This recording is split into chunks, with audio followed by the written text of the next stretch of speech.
tayong mga Pilipino ay may wikang atin. Ngunit dahil sa katagalan, ang ibang mga salita ay naging malalim at mahirap sa atin.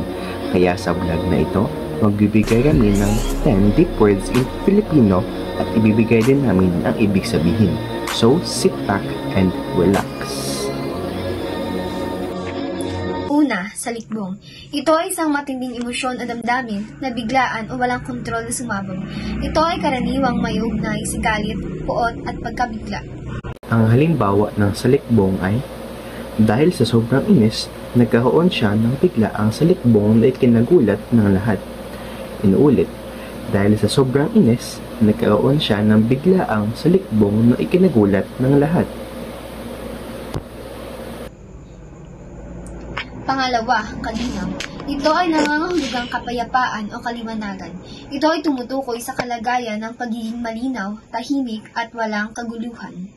Ang halimbawa ng kalinaw ay, sa tabing dagat, nahanap ko ang kalinaw na matagal ko nang hinahanap sa aking sarili.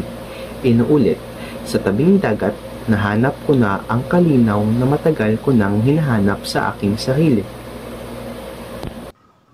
Ikatlo, paraluman. Ang salitang paraluman ay isang makatuwid na termino na tumutukoy sa isang magandang nilalang o diwata. Sa tula at akta, ito ay isang babaeng puno ng kagandahan at alintog.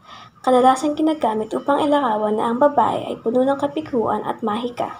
Tulad lamang ng, ang halimbawa ng paraluman ay, siya ang aking paraluman, inspirasyon ng bawat taludtod na aking isinusulat. Inuulit, siya ang aking paraluman, inspirasyon ng bawat taludtod na aking isinusulat. Pang-apat, pagsamo. Ang pagsamo ay ang pagpapakumbaba at malalim na pakikiusap o hiling na may kasamang damdamin ng pagnanais at pagsusumamo. Ang halimbawa ng pagsamo ay, sa kanyang pagsamo, natunaw ang aking puso at agad akong tumulong. Inuulit, sa kanyang pagsamo, natunaw ang aking puso at agad akong tumulong.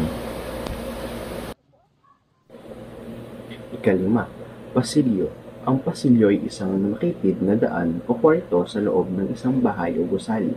Sa literal, ito ay isang narrow hallway o corridor. Ngunit maaari din itong maglaman ng metaphorical na kahulugan tulad ng paghihintay o pagsisimula ng isang paglalakbay patungo sa mas malaking layunin.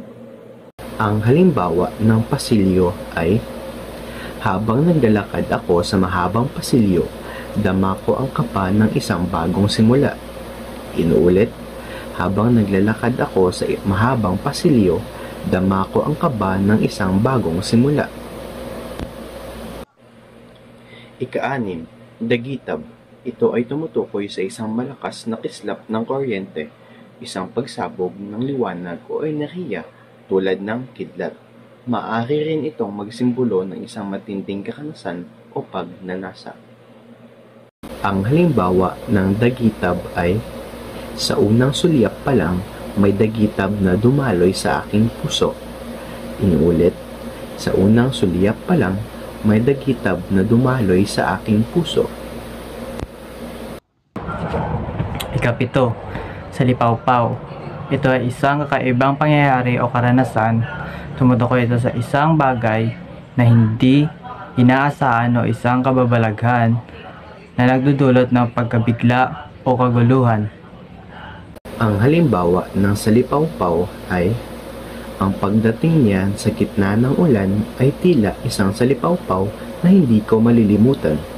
Inuulit, ang pagdating niya sa gitna ng ulan ay tila isang salipawpaw na hindi ko malilimutan. Ikawalo, makiting. Ito ay isang masayang pakiramdam na nagmumula sa mga simpleng bagay o magaan na sandali. Ang halimbawa ng makting ay, sa gitna ng stress, ang simpleng kape sa umaga ay nagbigay sa akin ng makting. Inuulit, sa gitna ng stress, ang simpleng kape sa umaga ay nagbigay sa akin ng makting. Mapagpalayang, ito ay isang salitang naglalarawan ng kakayahang magbigay ng kalayaan o magpalaya. Karaniwan itong ginagamit upang ilarawan ng isang bagay, ideya o tao na nagdudulot ng kalayaan o pagpapalaya mula sa pagkabigat o pagsubok.